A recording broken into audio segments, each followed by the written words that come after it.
Hello my dear students, मैं हूं मुदिता और आप सभी का स्वागत है मुदिता आईएएस वॉरियर्स में। क्लास 10th ये वर्कशीट नंबर 66 है आपकी और 17 दिसंबर 2020 के लिए आपको ये वर्कशीट दी गई है। राजनीतिक दल की पुनरावृत्ति हम कर रहे थे, जिसमें पार्ट 1 में हमने 1 मार्कर क्वेश्चंस को देखा था, 10 क्वेश्चंस को, और ये इसका पार्ट 2 है जिसमें हम 2 मार्क और आपके जो लॉन्ग क्वेश्चन होते हैं 2 मार्क 3 मार्क वो वाले क्वेश्चंस देखने वाले हैं। तो देखिए आज फिर अगेन आपके 10 क्वेश्चंस आए हैं। तो पहले मैं क्वेश्चंस आपको दिखा दूं, उसके बाद विद सॉल्यूशन हम डिस्कस करने वाले हैं। देखिए क्वेश्चन 1, राजनीतिक दल के कार्य। किसी दल को राष्ट्रीय या प्रांतीय दल मानने का आधार क्या है?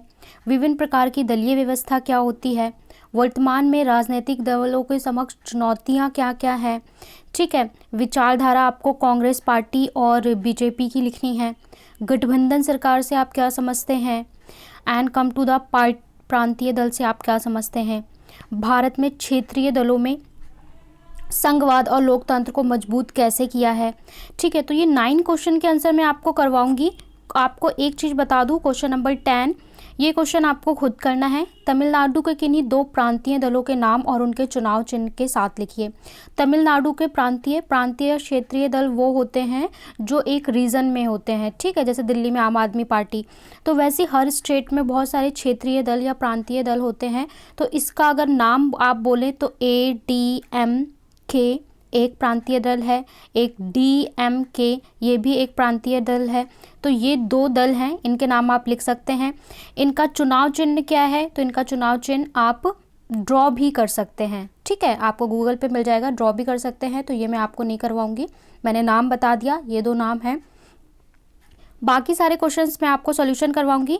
और आपको एक स्रोत आधारित प्रश्न है। स्रोत आधारित प्रश्न का मतलब होता है कि जैसे कि आप हिंदी में अनुच्छेद पढ़ते हैं, वैसे ही ये एक अनुच्छेद दिया हुआ है। इस अनुच्छेद को पढ़कर यहाँ पे जो प्रश्न पूछे गए हैं, ये प्रश्नों के उत्तर आपको इस अनुच्छेद के आधार पर ही देना है। इसका मतलब क्या हुआ? इसका मतलब ये हुआ कि बेटा आपकी जो नॉलेज है ना, जैसे कि आप बोले कि ये चीज़ तो ऐसी ही होती है, उस नॉलेज पे आपको उत्तर नहीं देना। यहाँ पे जो लिखा हुआ है उसी के आधार पर आपको ये उत्तर देना है। तो पहले मैं आपको ये पैसेज सॉल्व करवा देती हूँ, उसके बाद हम बाकी 1 to 9 क्वेश्चंस को डील करेंगे। नीचे दिए गए अनुच्छेद को पढ़िए और पूछे गए प्रश्नों के उत्तर दीजिए। जब अनेक दल सत्ता के लिए होड़ में हो तो 2 दलों से ज़्यादा के लिए अपने दम पर या दूसरे से गठबंधन करके सत्ता में आने का ठीक ठाक अवसर हो तो इसे बहुदलीय व्यवस्था कहते हैं, ठीक है। और यहाँ आपसे प्रश्न क्या बोला है?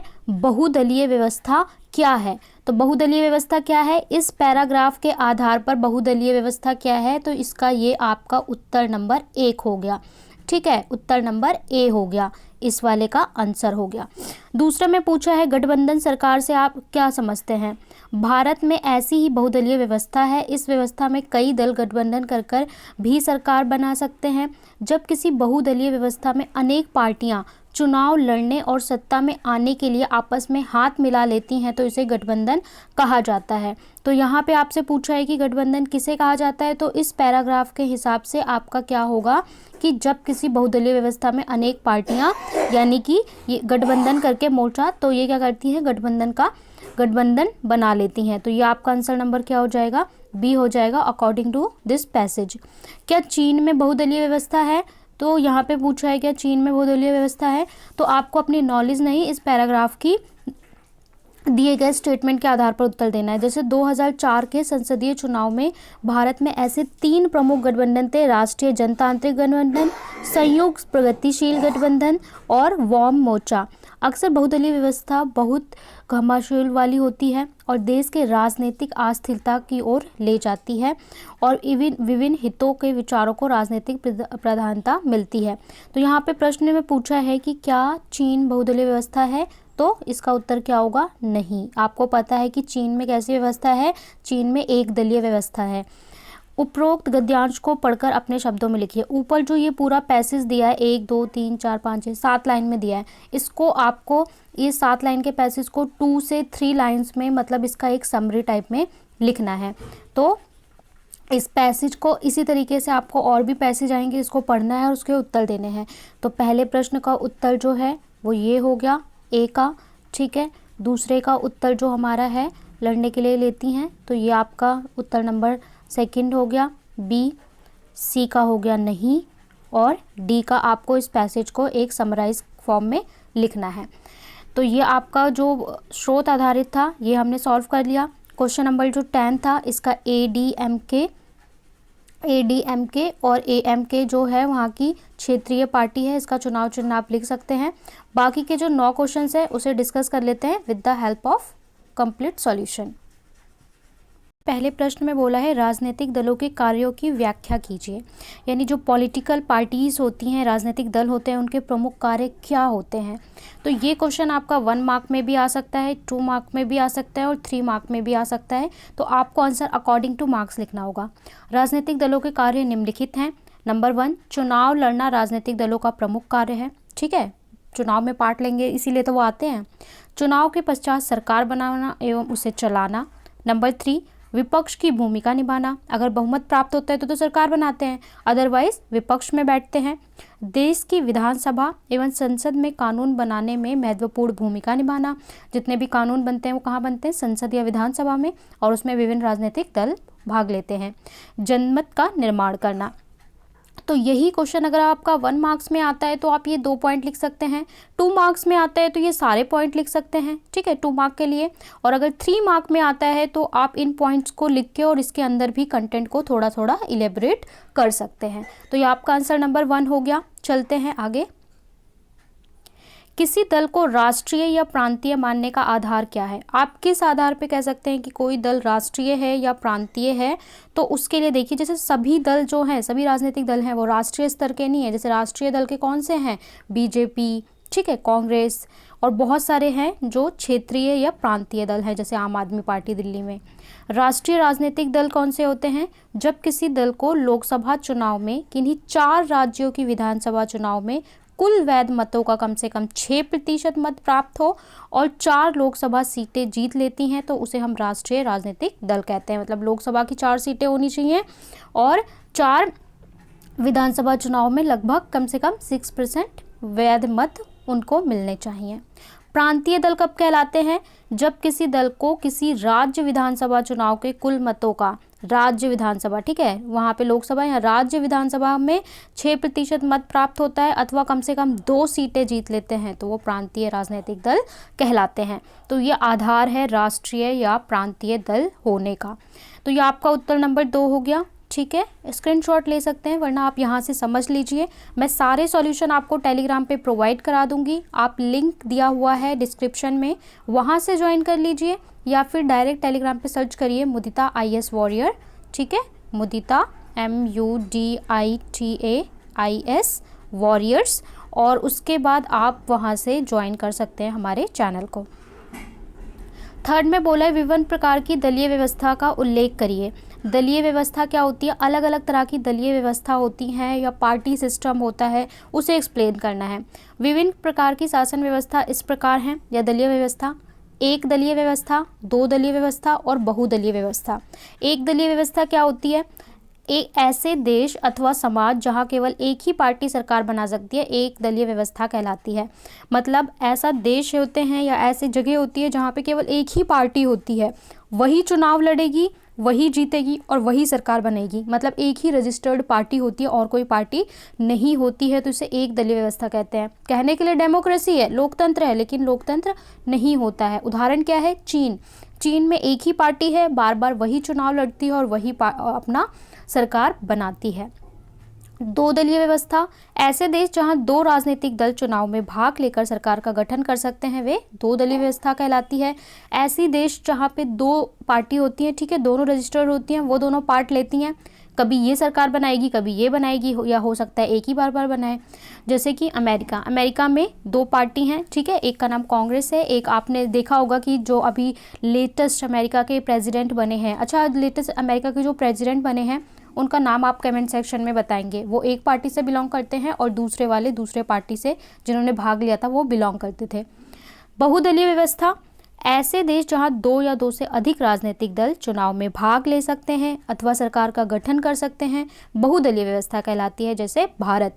तो ऐसे देश जहाँ पे बहुत सारी पार्टीज रजिस्टर्ड होती हैं, कई राजनीतिक दल चुनाव में भाग लेते हैं और जो जीते वो सरकार का गठन कर सकता है, वो बहुदलीय व्यवस्था कहलाती है। जैसे कि भारत में भाई सबको आज़ादी है, आप अपना दल भी बना सकते हैं, चुनाव में भाग ले सकते हैं और जीतने पे सरकार का गठन भी कर सकते हैं। तो ये आपकी पूरा दलीय व्यवस्था है। इसका भी स्क्रीनशॉट ले सकते हैं। हम चलेंगे आगे। भारतीय राजनीतिक दलों के समक्ष प्रमुख चुनौतियां कौन कौन सी हैं? अगर हम भारत की बात करें तो यहाँ पे प्रमुख चुनौतियां कौन कौन सी हैं? तो भारतीय राजनीतिक दलों के समक्ष कई प्रकार की चुनौतियां हैं, जैसे कुछ दशकों से चले आ रहे वंशवाद की चुनौती। वंशवाद मतलब क्या होता है कि भाई जो हमारा राजनीतिक दल किसी पार्टी में है, अब उसके बच्चे आके फिर उसी पार्टी में शामिल हो जाते हैं, फिर उसके बच्चे, तो नए लोगों को आने का मौका नहीं मिलता, जो लोकतंत्र को कमज़ोर बनाता है। ठीक है, लोकतंत्र का मतलब क्या है कि सबको बराबर का दायित्व मिले और सबको बराबर का अधिकार भी मिले, कोई भी भाग ले सकता है। तो ये वंशवाद बहुत बुरा है लोकतंत्र के लिए। पारदर्शिता का अभाव होना, कई बार ट्रांसपेरेंसी नहीं होती, पारदर्शिता नहीं होती, मतलब पार्टी के अंदर ही कुछ लोग को ज़्यादा पावर मिल जाती है, कुछ लोगों को कम मिल जाती है, कुछ बातें आधे लोग को बताई जाती हैं, कुछ बातें आधे लोग को बताई जाती हैं, जिससे ट्रांसपेरेंसी यानी पारदर्शिता कम होती है। राजनीतिक दलों में आंतरिक लोकतंत्र का अभाव, मतलब जैसे कि एक पार्टी में 100 लोग हैं तो 100 लोगों में कोई भी डिसीजन लेने के लिए सबकी बात माननी चाहिए, सबकी बात सुननी चाहिए, पर ऐसा नहीं होता। ज़्यादातर इसमें से 10 लोगों की बात को सुनकर कोई भी निर्णय लिया जाता है। तो ये आंतरिक लोकतंत्र, पार्टी के अंदर के लोकतंत्र को कमज़ोर करता है। विकल्पों की कमी, मतलब बहुत सारी चॉइसेस का ना होना। लगातार बढ़ रहे आपराधिक तत्वों की प्रमुख चुनौती, और हमारे राजनीतिक दलों में ज़्यादातर लोग जो अपराध से श्रेणी से आते हैं उनको अपनी पार्टी में टिकट दे देते हैं और इसको बड़ा अच्छा माना जाता है। ठीक है, तो ये भी, और भारत में एक डाटा के हिसाब से भारत में ऐसा रिकॉर्ड बहुत ज़्यादा आया है कि भारत में अपराध से जुड़े हुए लोग राजनीतिक दलों में बहुत ज़्यादा भाग लेते हैं। तो ये भी एक चुनौती है। तो ये प्रमुख चुनौतियां हैं भारत में राजनीतिक दलों के समक्ष। 5वें में बोला है भारतीय राष्ट्रीय कांग्रेस के प्रमुख विचारात्मक तत्वों की विवेचना कीजिए, यानी जो भारतीय राष्ट्रीय कांग्रेस है इसके आपको विचार बताने हैं। ठीक है, जैसे आप कांग्रेस के नाम से भी जानते हैं। अगर आप कांग्रेस पार्टी की बात करें तो ये पार्टी देश आज़ाद होने से पहले गठित की गई थी, मतलब आज़ादी से पहले गठित की गई थी। पहली जो भारत में पार्टी बनी थी वो यही बनी थी। इसमें बहुत सारे फ्रीडम फाइटर्स ने भी पार्ट लिया था और फिर धीरे धीरे डेवलप हो करके आज ये अलग ही पार्टी बन गई है। भारतीय राष्ट्रीय कांग्रेस भारत की एक प्रमुख राजनीतिक पार्टी है जो भारतीय स्वतंत्रता आंदोलन में अग्रणी थी। जब स्वतंत्रता के लिए फाइट हो रहा था ना, तो यही पार्टी थी केवल। भारतीय राष्ट्रीय कांग्रेस की स्थापना 72 प्रतिनिधियों की उपस्थिति में 28 दिसंबर 1885 को बॉम्बे के गोकुलदास तेजपाल संस्कृत विश्वविद्यालय में हुई थी। तो अगर आपको डेट याद रखनी है 1885, ठीक है, 19 में हमारा देश आज़ाद हुआ था, तो 1885 में गठित हुई थी। इसके जो संस्थापक या महासचिव थे वो कौन थे? एओ ह्यूम थे।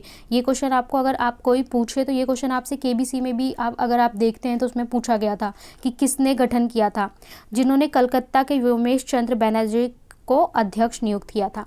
विचारधारा की बात करें तो इनकी विचारधारा के प्रमुख तत्व धर्मनिरपेक्षता, कमज़ोर एवं अल्पसंख्यक समुदाय के हितों की रक्षा करना, ये इनके प्रमुख विचार रहे हैं। तो ये आपका कांग्रेस पार्टी पे एक शॉर्ट नोट है, आप इसे लिख सकते हैं और ये आपके नॉलेज के लिए भी बहुत इंपॉर्टेंट है, सो आप इसको याद भी अच्छे से करेंगे। आगे चलते हैं। भारतीय जनता पार्टी के प्रमुख विचारात्मक तत्वों की विवेचना कीजिए। अब आपको बीजेपी के बारे में बताना है। तो भारतीय जनता पार्टी एक राष्ट्रवादी राजनीतिक दल है जो भारत को एक सुदृढ़, समृद्ध, शक्तिशाली राष्ट्र के रूप में विश्व पटल पर स्थापित करने के लिए कृत संकल्प है। ठीक है, भारत को ये रिप्रेजेंट करना चाहता है एक सुख समृद्ध खुशहाल देश के रूप में वर्ल्ड के सामने। भारत को एक समर्थ राष्ट्र बनाने के लक्ष्य के साथ भाजपा का गठन कब हुआ था? 6 अप्रैल 1980, मतलब इसका गठन देश की आज़ादी के बाद किया गया है। कोटला मैदान में आयोजित कार्यकर्ता अधिवेशन में किया गया था, जिसके अध्यक्ष कौन थे? अटल बिहारी वाजपेयी जी थे। इनकी विचारधारा के प्रमुख तत्व क्या हैं? प्राचीन संस्कृति से प्रेरणा लेकर मजबूत और आधुनिक भारत बनाना, सांस्कृतिक राष्ट्रवाद, धर्मनिरपेक्षता, समान नागरिक संहिता। समान नागरिक संहिता मतलब सभी नागरिकों के लिए समान अधिकार होना, पुराने विचारों से प्रेरणा लेकर नया भारत का निर्माण करना। तो ये हमारा क्या है? बीजेपी की प्रमुख विचारात्मक विवेचना है और उसके बारे में प्रमुख नॉलेज है। आगे देख लेते हैं। गठबंधन से आप क्या समझते हैं? भारतीय लोकतंत्र में गठबंधन सरकार का वर्णन कीजिए। तो गठबंधन सरकार क्या होती है? जैसे आप जानते हैं गठबंधन ज्वाइनिंग, दो लोग, 2 या 3 पार्टीज को ज्वाइन करके जो सरकार बनती है वो गठबंधन सरकार होती है। गठबंधन सरकार एक संसदीय सरकार की कैबिनेट होती है जिसमें कई राजनीतिक दल सहयोग करते हैं, जिससे गठबंधन के भीतर किसी एक का दल का प्रभुत्व कम रहता है। जब देखिए एक ही पार्टी होगी तो सारे डिसीजन वही लेगी, लेकिन गठबंधन में क्या है कि भाई 10 लोग आपके हैं, 15 लोग आपके हैं, तो अब गठबंधन करके जब बनाई है कोई सरकार बनाई है तो कोई डिसीजन केवल यही लोग नहीं ले सकते, ना ही ये डिसीजन लेने के लिए दोनों की रजामंदी होनी ज़रूरी है, तो एक की पावर कम हो जाती है। भारतीय लोकतंत्र में गठबंधन सरकार की भूमिका, भारत में इसका क्या भूमिका है वो बताइए। तो भारतीय लोकतंत्र में गठबंधन सरकार का महत्व लगातार बढ़ता जा रहा है। आप भी देखेंगे कि चाहे किसी क्षेत्रीय सरकार बनानी हो तो भी वहाँ कई बार गठबंधन देखने को मिलता है। लोकसभा की बात करें आप राष्ट्रीय स्तर पर तो भी वहाँ पे भी गठबंधन करना पड़ रहा है, क्योंकि क्षेत्रीय दलों का प्रभाव बढ़ने के कारण कोई भी दल बहुमत प्राप्त करने में असमर्थ होता जा रहा है। क्या होता है कि जो क्षेत्रीय दल होते हैं, जैसे दिल्ली में आम आदमी पार्टी की बात करें तो जो क्षेत्रीय दल होता है वो अपने क्षेत्र में प्रभाव बढ़ा रहा है। पहले क्षेत्रीय दल कम होते थे, अब हर राज्य में अपने क्षेत्रीय दल होते हैं और वो बहुत ज़्यादा मजबूत हो जाते हैं क्योंकि वो लोगों से कनेक्ट होते हैं, वहाँ की प्रॉब्लम्स को, सिचुएशंस को अच्छे से समझते हैं, तो इसकी वजह से उनकी पावर बढ़ जाती है। तो इसीलिए कोई जो राष्ट्रीय स्तर की पार्टियां हैं वो पूरी तरीके से वोट नहीं हासिल कर पाती और क्षेत्रीय पार्टी भी वोट हासिल करती हैं, तो केवल एक मिलकर सरकार नहीं बना पाती, जिसकी वजह से गठबंधन करना पड़ता है। परिणाम स्वरूप क्षेत्रीय दलों के साथ गठबंधन करके ही सरकार का निर्माण संभव हो पाता है, जो लोकतंत्र के लिए एक नए प्रकार की मजबूती प्रदान करता है। अब देखिए पहले जो राष्ट्रीय स्तर के जो दल होते थे, राजनीतिक दल, वो भले क्षेत्र में आए नहीं, यहाँ पे आके यहाँ की प्रॉब्लम्स देखी नहीं, लेकिन उन्होंने सरकार बना ली, ठीक है। उसके बाद वो जो डिसीजन लेंगे वो मानना पड़ेगा। लेकिन अब क्या हो गया कि क्षेत्र के भी जो पार्टी है उसके साथ मिलकर इन्होंने सरकार बनाया। अब क्या है, इनको काम करना पड़ेगा और इनके साथ मिलकर अब क्या होगा, ये क्षेत्रीय दल की प्रॉब्लम्स को भी समझेंगे और क्षेत्रीय दल राष्ट्रीय स्तर से कनेक्ट होंगे, तो इससे क्या होगा, और लोकतंत्र मजबूत होगा और विविधता आएगी, मतलब अल्टरनेट करके लोगों का फायदा होगा। चलिए आगे देख लेते हैं। प्रांतीय दल से आप क्या समझते हैं? किसी दल को प्रांतीय दल का दर्जा कब दिया जाता है? लोगों का एक ऐसा संगठित समूह जिसके सदस्य किसी साथी विचारधारा में विश्वास रखते हैं या समान राजनीतिक दृष्टिकोण रखते हैं, प्रांतीय दल कहलाता है। जब किसी दल को किसी राज्य विधानसभा चुनाव के कुल मतों का कम से कम 6% मत प्राप्त हो अथवा कम से कम 2 सीटें जीत लेता है तो उसे प्रांतीय राजनीतिक दल कहते हैं। आगे देख लेते हैं। भारत में क्षेत्रीय दलों के आधार ने संघवाद और लोकतंत्र को मजबूत किया है। क्या आप इस बात से सहमत हैं? वही बात कि जो क्षेत्रीय दल है, मैंने बताया जिसको आप क्षेत्रीय या प्रांतीय दल कह रहे हैं कि क्या ये संघवाद को और लोकतंत्र को मजबूत कर रहा है, तो उसको आपको एक टिप्पणी टाइप का आंसर लिखना है। भारत में क्षेत्रीय दलों की संख्या एवं ताकत लगातार वृद्धि हुई है। आप भी देख सकते हैं लगातार क्षेत्रीय दल बढ़ रहे हैं। इससे भारतीय संसद विविधताओं से और भी ज़्यादा संपन्न हुई है।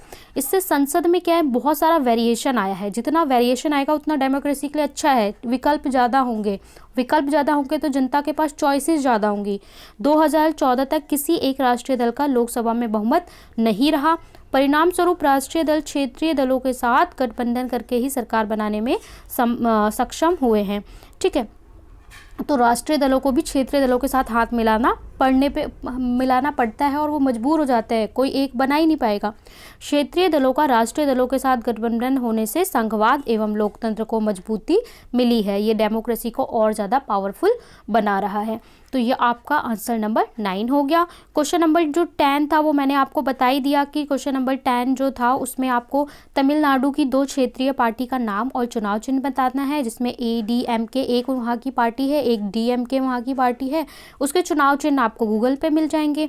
और क्वेश्चन नंबर जो 11 क्वेश्चन नंबर जो आपका स्रोत आधारित था उसके क्वेश्चन हमने पहले ही डिस्कस कर लिए। तो यहाँ पे वर्कशीट नंबर 66 आपकी कंप्लीट सॉल्व हो गई है। आपको जाके राजनीतिक दल वाले चैप्टर को अच्छे से रीड करना है, पहले उसकी जितनी वर्कशीट आई हैं उनको पढ़ना है, सारे क्वेश्चन आंसर करने हैं और फिर इन क्वेश्चंस को लगाना है, जिससे आप क्वेश्चन को साथ साथ याद करते जाएं, क्योंकि आप टाइम आपके पास नहीं बचा है। आपको वीडियो को लाइक, चैनल को सब्सक्राइब और ज़्यादा से ज़्यादा ग्रुप में शेयर करना है। मिलते हैं नेक्स्ट वर्कशीट में, तब तक के लिए बाय बाय।